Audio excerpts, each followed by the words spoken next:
blockages. Oo, kasi naka-weight base lang kami. Meron bang danger yun? Are there any risk of Wala. not detecting air bubbles or blockages in an IV line? Meron. Sa facial. Oh, ano yung ano? Yes. Kaya nga siya delimitation namin kasi hindi naman namin yun Kasi- ginawa sa ano namin. Hindi, pero kailangan Ano na maging pwede effect Hindi, nun? kasi ano, ang Ano magiging magiging effect effect kasi nun, kasi di ba ang mini-measure lang natin is yung Yung weight. So kung ano, paano kung ano, di ba pag nagbago yung weight, tsaka lang tutunog, ganan, may alert. Eh paano kung hindi, dahil nga may blockage, eh di hindi tutunog. So parang, ano siya, ano ba yung tanong?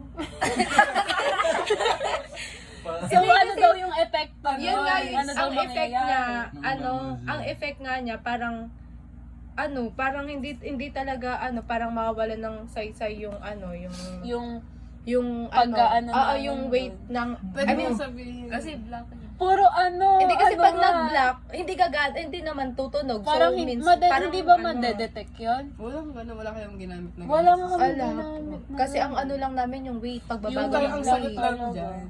Ano lang kasi, nilimit po namin siya sa study namin. Kasi Ayun hindi nga, naman po namin nilimit. purpose na i-eliminate. Hindi Oo. naman po namin purpose na i-eliminate yung trabaho ng mga oo. healthcare Yes. practitioner. Ang purpose lang po namin ay mabawasan. So, Ah, kahit na hindi po namin pinapamala. So kahit na nakakabit na yung system dun sa hospital setting, of course, kailangan pa din ng observation from Yes. healthcare practitioners. Pero press, Ayun, pwede siguro hindi din nyo ano, kailangan, tandaan nyo to, hindi nyo kailangan lagyan ng solusyon lahat. Kailangan nyo lang i-explain. pero pwede din po siyang like gagamit yun yung future researchers. Sabihin nyo lang, yung pwede nyo sabihin na, sa dulo, but it's in our recommendations. Kasi nasa recommendation nyo naman yun kung Oo, ano. nasa Di ba? recommendation. Nasa recommendation mo yun na. Oo nga, hindi ko pa nababasa eh. Kasi ang future Di ba? Hindi mo researchers kailangan ay i-solve lahat. effort Sabihin mo lang ng maayos, explain mo na. Sa delimitation po namin siya. Kasi di naman po namin purpose na i-eliminate yung trabaho ng mga healthcare practitioner. Gusto lang namin gumaan yung trabaho niya. Therefore, meron pa din of course na mga... Sana itanong sa atin. Ang technology ay nagpapagaan lang ng buhay. Di ba? Oo, kasi imbis Pero na hindi niya personal Kasi pinapalitan. kasi Yung kung trabaho, napapalitan yun, edi personally. maging robot na lang lahat, di ba? Oo nga, promise. Oo nga. Kasi lagi ako nakikipag-joke. Huwag ka naman nangaaway sa Among your recommendations, ano yung top priority niyo? Pinatanong kasi ni Sir minsan yun eh. Top? Like kung... Ayan, tanong mo. Kayo bahala ko. Pasok po. Ha? Saglit lang mana. Sige, tuloy. Tapos na sila eh. Sige, ano lang kayo, saglit lang ha. Sige po. Ano yung pinaka night number 1 dyan sa lahat ng Ayun daw load recommendation niyo? cell. Yung load. Ano dyan? Like, andyan, di ba? Ano dyan? Yung ano,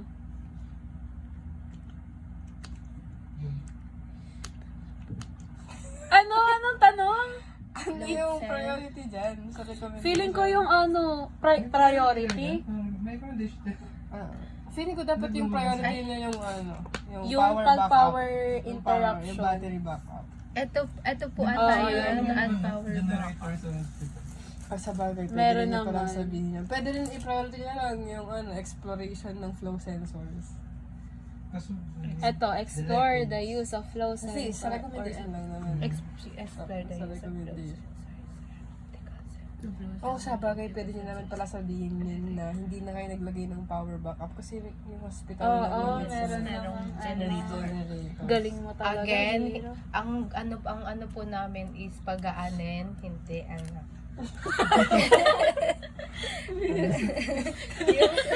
Bukas na sagot niya yan. Ayan. Kasi sinasabihin natin yun i-connect natin yun sa sinabi natin kanina na ang ano lang natin is pagaanin yung Trabaho ng healthcare hindi professionals yung Pero ito yung top priority natin. Mamaya, why did you decide to test only in a controlled environment? kasi nga po, wala pong pinta yung gamit namin. control environment. Ano? Bakit? Why did you decide to test only in a controlled environment? Kasi ayun hindi pa nga siya, bakit? Kasi tinetest pa lang yung feasibility. Ayan, hinihintay ko sabihin. Kasi So, tinetest pa connected lang yung and- feasibility. Aside from dun sa maliit lang naman yung oras na meron kayo, para masyado kasing matagal yung pagko-conduct ng real life, ng real life conditions. Controlled lang yung environment na ginamit nyo dahil ang purpose lang naman ng study nyo is to test the feasibility ng product. Okay. Reports na.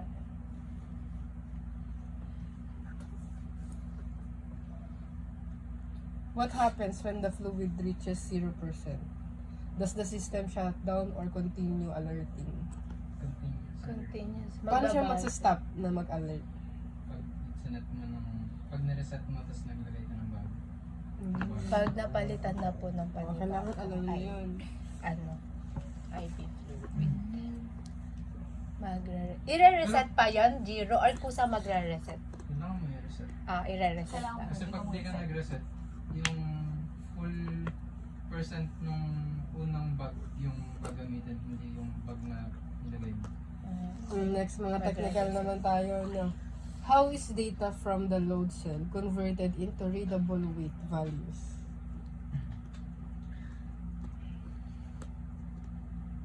Yes. Sa ano yun? Nandito yun, no? True? False? Ito, Kailangan nyo yung masagot to si MB102 Jiro power yung mga module. kasagot niya. No? Ayun ba? Tama ba, Pinaaral Press? sa kanila yung paano gumagana Ay, yung nay, ito pala HX711. Tama ba? Ayan, explain mo, Jiro. Bakit ba? Like, Siya merong how is data from the load cell converted into readable weight values? ES. diba load cell. Sa load cell, depende sa load cell. Pero yung gamit natin for point. Kasi yun, ibig sabihin, apat na resistor. Yung resistor na yon magbabago siya ng resistance pag may force na nag-act sa kanya. Tapos yung signal na yon naka-categorize E minus, E plus, excitation minus, tas excitation plus, signal or A, signal plus or A plus, tas signal minus or A minus. Tas yon kakabit mo siya sa amplifier. Yung amplifier, tinuro naman sa LX, ayan, nag-amplify siya ng signal. Kasi, yung signal na galing sa load cell, masyado mababa. Tapos yung amplifier na yun, pag-amplify niya, mapunta sa microcontroller. Yung microcontroller, may mga libraries. Yung libraries na yun, nakalagay doon ay, may libraries na ginamit tayo, HX711. Siya yung parang magre-read ng signal na binigay ng amplifier. Yung nakalagay doon, get scale read. Ayan, ibig sabihin, babasahin niya yung binigay ng scale or nung HX711. Tapos, yung microcontroller, syempre may code tayo doon. Yung sa code na lang na yun, nakalagay doon is Arduino Cloud.update. Yung Arduino Cloud.update, para siyang setup. Tapos sa setup na yun, nakalagay doon sa loob. Lahat ng variable na nakalagay sa isang things, i-update niya kada balik dun sa setup na yan. Ayan.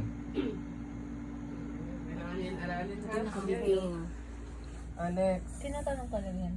Tinatanong talaga yun. Sigurado akong tatanong talaga yun. Ito po isa, how is the critical threshold program? Can it be adjusted by the user or fixed lang talaga na 25% and 0%? Fix. I fix you. Pwede Ay, hindi. sabagin By, sa pwede siya by the sabihin code. Sa code. Kung Pero marunong. pwede, ayoko. Kung marunong mag-code. Pwede siya, meron ditong, Baka siya doon mo nang pahirapan sa sarili mo, lalagyan mo talaga dun sa ayoko na. Oo, wag mo Bukas na na to eh. nilagay. Sabihin mo na lang na via program na lang. Pwede Sa po code. nila. Tapos Pwede po next, nila yan. what would happen if the weighing scale was slightly tilted? Would it affect accuracy?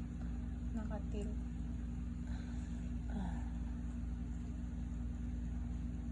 Nakatil, nakaganan.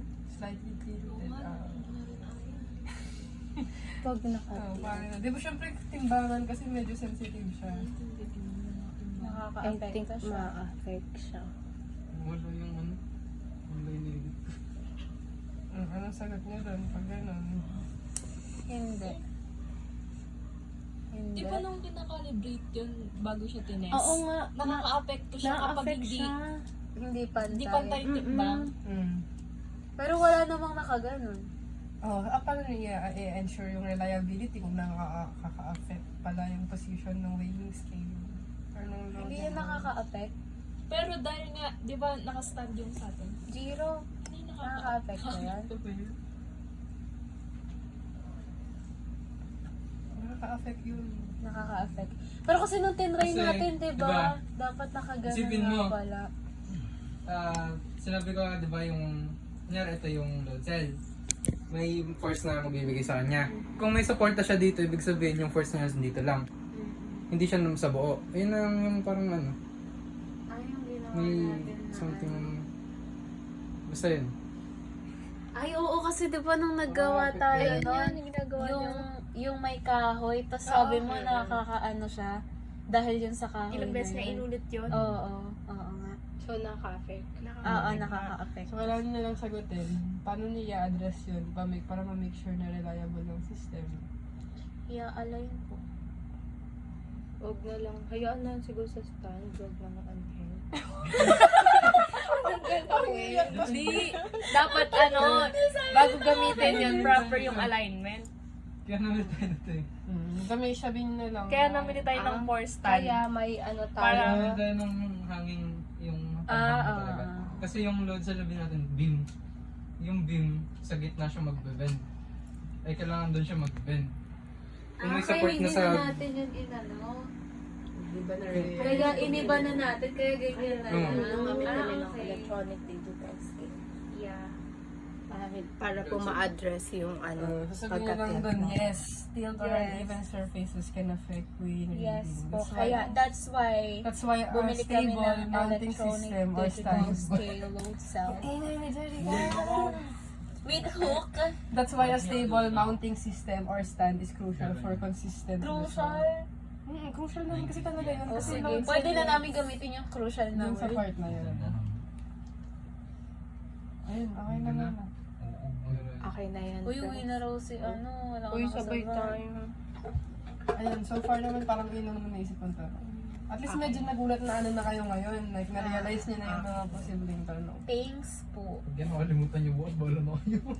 Importante yung alam niyo yung connections niyo eh. Yung eto, schematic. O, kahit pa paano, at least familiar man lang kayo kahit sa block diagram tsaka sa flow chart. Ito na lang siguro guys. Ayan yung block diagram. Paano yung gumagana. Kala ko ba din Arduino Cloud? So, mamaya pag uwi nyo, hindi kayo mag-install. Arduino. Hindi na Cloud. tayo Akala ko gumamit ba- ng Arduino pero may Hindi, Arduino. cloud naman Cloud kasi siya. Hindi the same. Ada! Ang gamit natin na board, yung microcontroller, ESP32. Wi-Fi so module hindi yun. Third na party siya, hindi siya Arduino. Kabit. Pero yung cloud na ginamit natin, yung server, Arduino Cloud. Hindi na tayo gumamit ng Arduino Uno na gano'n. Bali yung ESP32 Yung Arduino lang Uno yun. kasi hindi siya Wi-Fi module. Pero may Arduino rin naman na may Wi-Fi module. Pero kasi tama sinabi ni Jiro kanina, yung ESP32 yung pinakamura. Ay, yung sinasabi ni Sir na kinds ng Arduino na pwede sa Oo, Wi-Fi. doon. Mahal kasi yun. Hindi siya. Ang gagawin niyo mamaya, sa ng script, ikaw. Uy, baka mag-send ng pwedeng script isulat na- niyo